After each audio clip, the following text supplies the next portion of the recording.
அம்மா ஊரில் சுண்டைக்காய்லாம் நல்லா ஃப்ரெஷ்ஷாக இருந்ததுங்க செடியில். எனக்கு தேவையான சுண்டைக்காய் வரையும் நான் பறிச்சுட்டு வந்து அவ்வளோ ஃப்ரெஷ்ஷாக இருக்குங்க.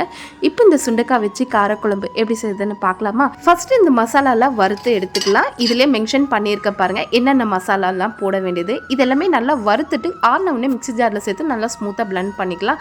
இப்போ இந்த சுண்டைக்காவை நல்லா கழுவிட்டு இந்த மாதிரி இடித்து எடுத்துக்கலாம். இப்போ மண்சட்டியில் கொஞ்சமாக எண்ணெயை சேர்த்துட்டு இடித்து வச்ச சுண்டைக்காவை சேர்த்து நல்லா எண்ணெயில் ஃப்ரை பண்ணிக்கலாம். அப்போ தான் இந்த சுண்டைக்காய் வந்து கசப்பு தன்மை இல்லாமல் இருக்கும். இதே எண்ணெயில் கொஞ்சமாக ஜீரகம், 2 காஞ்ச மிளகாய், பூண்டு, சின்ன வெங்காயம் சேர்த்து நல்லா வதக்கி விட்டிங்கன்னா தக்காளி சேர்த்து நல்லா வதக்கி விட்டுக்கலாம். இதில் மிளகாத்தூள், தனியாத்தூள், ஜீரகம் பொடி, தேவையான அளவு உப்பு சேர்த்து நல்லா கலந்து விட்டிங்கன்னா ஒரு நெல்லிக்காய் சைஸ் அளவுக்கு புளியை கரைச்சி சேர்த்துக்கலாம். கொஞ்சமாக தண்ணி ஊற்றி ஒரு 5 நிமிஷம் இந்த குழம்புவை கொதிக்க வச்சு எடுத்துக்கலாம். இப்போ குழம்பு கொதிக்கும் போது சுண்டைக்காய் சேர்த்துக்கலாம். மிக்ஸி ஜாரில் அரைச்சி வச்சா பொடியை சேர்த்து நல்லா கலந்து விட்டிங்கன்னா எண்ணெய் இந்த மாதிரி பிரிஞ்சு வரும்போது கொஞ்சமாக கொத்தமல்லி சேர்த்துட்டு சுட சுட சாதத்தில் பிசைஞ்சு சாப்பிட்டு பாருங்கள். அவ்வளோதான், மறக்கவே மாட்டீங்க.